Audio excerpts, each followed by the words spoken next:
All right, gentlemen, question of the week, and that is, how many product owners is too many? So we're talking about single team Scrum. We talk about one product owner. Somebody's got a lot of product owners. What do you think about this one? I think you're good up to like 16. And then, no, I'm just kidding. All right. So, I mean, clearly, like, we could just say, hey, the Scrum Guide says one, shortest video ever. But I feel like there's more here. And the question behind the question is the interesting part. Like, there's usually a reason people are asking this. And it usually goes something like this. I had a client once, and they had a Scrum team working on their organization's main public-facing website. And I'd been working with them for maybe a year and a half as a Scrum trainer, Agile coach, sometimes Scrum master. And they came to me and said, hey, Jason, we've got this great idea. Our main public-facing website has 4 main areas of the business that it mainly serves. And so we're thinking that instead of just having one product owner, we'll just have one product owner from each of those 4 areas. And I'd been working with them long enough where I could just kind of throw that back to them. And I was like, okay, what do you think I'm going to say about that? They said, we think you're going to say we can't do that because the Scrum Guide says there can only be one. I said, close.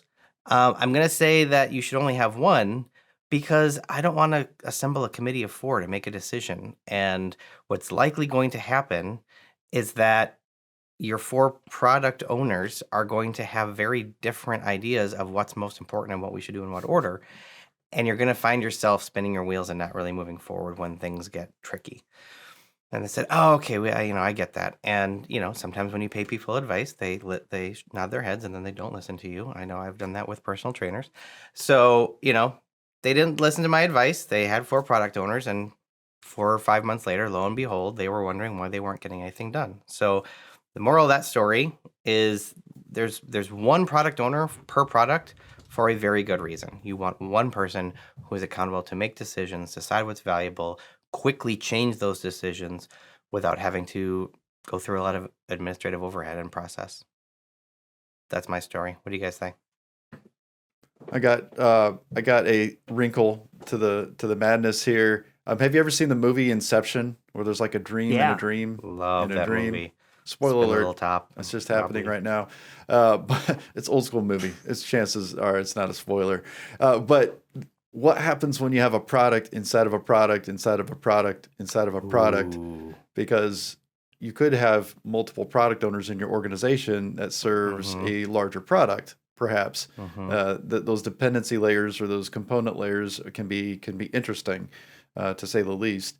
So we always bring the car example into the product owner class, saying products are everywhere, and then you would argue that there's a product owner for the airbag, that the product owner for the car isn't the product owner for the airbag. The airbag serves a purpose and is a product in and of itself, and it serves a purpose of serving the safety for the car, for instance.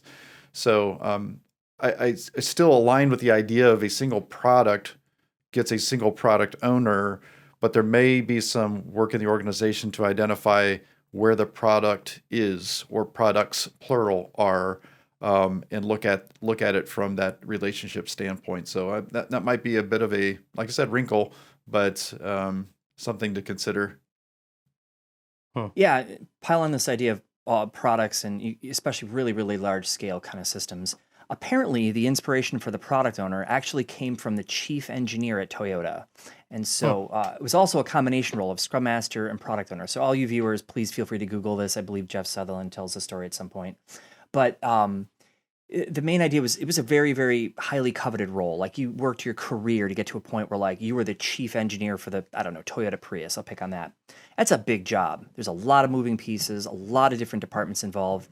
But servant leadership and leading without authority was one of your big tools, but also maximizing the value that product could deliver was really, really important. So you did have one person at the top making decisions about that car, even though they may be informed by information down below from other subcomponents and whatnot.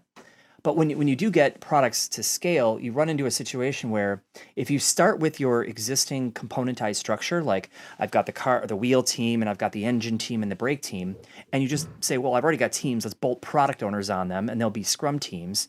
It's a common mistake a lot of companies make. What you really need to do is step back. What is the actual value you are delivering? If you have too many product owners, you have too many conflicting decisions. And yeah, how do you even know when you're going to be done? Because some teams are working faster than others. So, and again, without belaboring this, back up. What is the value you're delivering? That's where you really need product ownership. If you like this video, just leave us a comment. And if you got some positive feedback, we'd love to hear it. And if you've got some negative feedback, well, we'd love to hear that too. And be sure to check out our description. We have our email list there and our upcoming classes so you can upgrade your knowledge and work on a certification.